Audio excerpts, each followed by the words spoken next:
Mari kita sejenak mengulik kegiatan pengolahan dan pencarian emas di negara maju Amerika Serikat. Hitung-hitung menambah wawasan dan pengetahuan kita ya brosis. Pengambangan emas di sana terdiri dari dua kegiatan ya brosis. Ada kegiatan yang disebut gold recovery atau pengolahan emas dari bahan yang sudah ada, dan ada kegiatan pencarian emas baru yang disebut gold prospecting. Sebelum kita lanjut, jangan lupa subscribe dulu ya, boleh sambil mengopi. Kita mulai aja dari pengolahan emas atau gold recovery. Pengolahan emas atau gold recovery mengacu pada proses pengambilan emas dari biji, limbah elektronik, perhiasan lama, atau sisa-sisa tambang. Proses pengolahannya melibatkan pengolahan emas dari sumber atau material yang sudah ada. Alat atau metode yang digunakan, treatment kimia, misalnya cuci kimia, aquaregia atau sianida, peleburan, pemisahan gravitasi, flotasi. Aktivitas umum, menghaluskan biji, menerapkan proses kimia, melelehkan, menyaring material. Siapa yang bergelut di dalamnya? Usaha pemurnian logam mulia, perusahaan pertambangan, pendaur ulang limbah elektronik, dan ahli metalurgi. Tujuan akhirnya adalah mendapatkan emas murni sebanyak mungkin dari sumber tertentu. Yang kedua, penambangan emas atau gold prospecting. Penambangan emas adalah pencarian endapan emas alami di bumi, biasanya di dasar sungai, formasi batuan, atau di bawah tanah. Eksplorasinya gimana? Proses ini melibatkan pencarian lokasi emas. Peralatan yang digunakan apa saja? Alat dulang, detektor logam, perangkat GPS, peta geologi, palu batu. Aktivitas umum, mendulang emas di sungai, menguji sampel batu, survei lahan, pengujian tanah dan sedimen. Siapa aja yang bergulat di dalamnya? Perorangan sebagai hobi, penambang skala kecil, dan ahli geologi eksplorasi.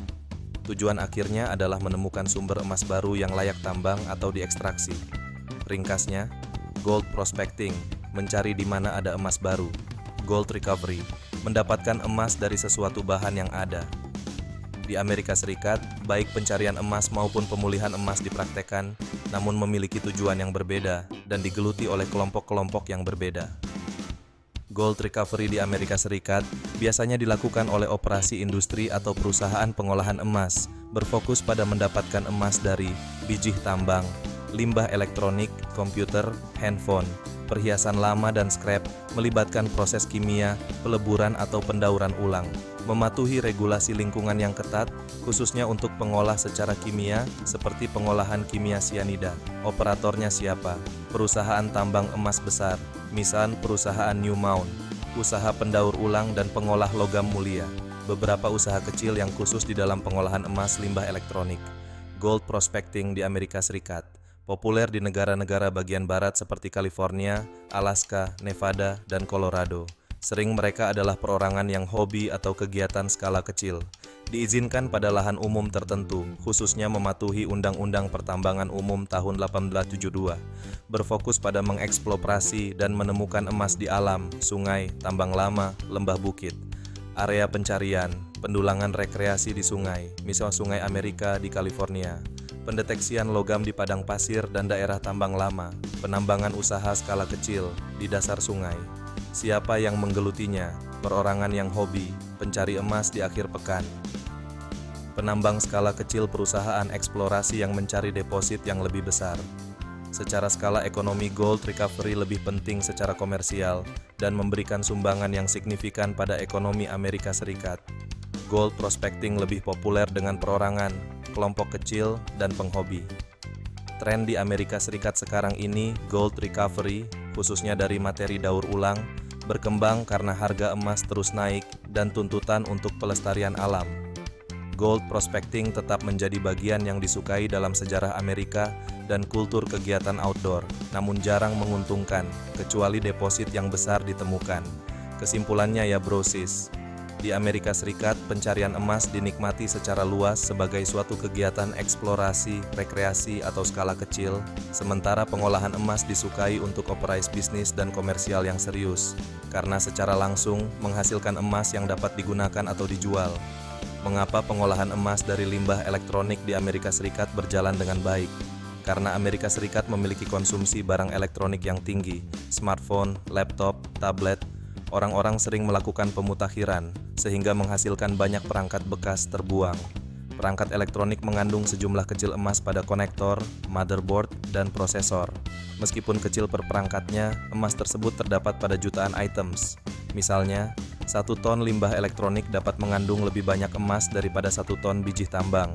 Di Amerika Serikat, eBay dan platform serupa lainnya digunakan untuk menjual barang elektronik yang rusak atau ketinggalan zaman. Pembeli, seringkali penghobi atau bisnis pengolahan, membelinya untuk mendapatkan logam mulia, termasuk emas. Pasar barang bekas ini membuat limbah elektronik lebih mudah diakses untuk pemulihan emas di Amerika Serikat. Amerika Serikat memiliki lebih banyak fasilitas dan pengetahuan untuk melakukan pengolahan emas secara aman dan efisien. Dan juga ada akses yang lebih baik pada peralatan pemrosesan kimia, sistem keselamatan, dan regulasi. Sebaliknya, lebih sedikit orang di negara berkembang yang memiliki banyak perangkat atau yang sering diganti. Akibatnya, lebih sedikit limbah elektronik domestik yang dapat didaur ulang menjadi emas. Banyak negara berkembang menerima barang elektronik bekas sebagai impor dari negara-negara kaya. Hal ini menciptakan industri daur ulang limbah elektronik informal, seperti di Ghana, India, atau Nigeria, yang seringkali memiliki standar keamanan yang buruk. Juga, akses yang lebih kecil ke bahan kimia pemurnian, peralatan, dan sistem pemrosesan yang aman. Pengolahan seringkali dilakukan secara manual dan berbahaya, sehingga membuang racun ke lingkungan. Highlight: di Amerika Serikat, sebagai negara maju, pengolahan emas dari limbah elektronik jauh lebih mungkin karena 1. Volume barang elektronik dibuang yang besar. 2. Platform seperti eBay membuat bagian-bagian yang dimanfaatkan tersedia dengan mudah, peralatan dan teknologi yang maju. 3. Regulasi lingkungan dan keselamatan yang ketat.